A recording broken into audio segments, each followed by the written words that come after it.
இப்ராஹிம் அலைஹிஸ்ஸலாமுக்கு அல்லாஹ் இறக்கி ஆடு கொடுத்தது. எதை கொடுக்க கூடாதுன்னு சொன்னாங்க?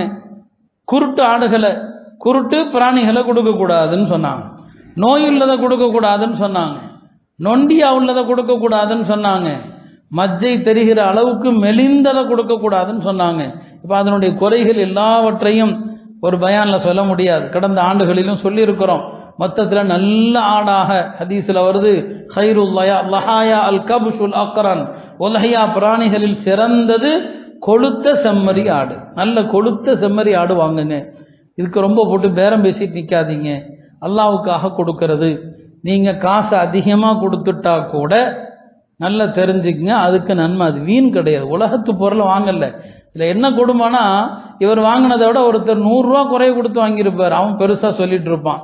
இவருக்கு அன்னைக்கு பூரா தூக்கம் வராது. ஆஹா, நம்ம ஏமாந்துட்டோம், போச்சு, நம்ம காசு போயிடுச்சு. இந்த பெருமைகள் தயவு செய்து வேண்டாம்.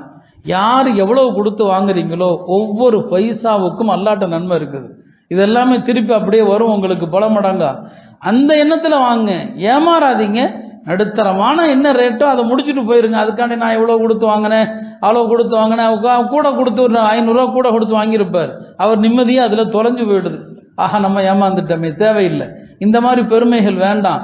யார் கூட கொடுத்து வாங்கினீங்களோ அவங்களுக்கு கூட நன்மை, யார் கம்மியா கொடுத்து வாங்கினீங்களோ கம்மியான நன்மை, அவ்வளவுதான். இது எல்லாம் ஒவ்வொரு பைசாவும் அல்லாஹ்வுடைய பேங்க்ல இருக்குதுங்க. இது ஏன் இதுக்கு போய் இந்த கணக்கு போடணும் தேவையில்லாம?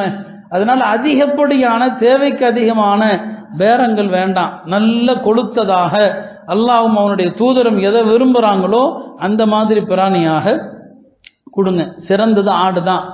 மாட்டை விட ஆடு தான் சிறந்தது. ஒரு காலத்துல நம்ம அவர்கள் நிறைய ஆடு தான் கொடுத்தாங்க. இப்பப்ப எல்லாருமே சௌகரியம், எல்லாருமே கொஞ்சம் கஷ்டப்படுறத விரும்பாம நிறைய மாட்டுக்கு கூட்டு குர்பானிக்கு சேர்றாங்க. கூடும், அது வேறு விஷயம். ஆனா சிறந்தது ஆடு தான், ஞாபகம் வச்சுக்கோங்க.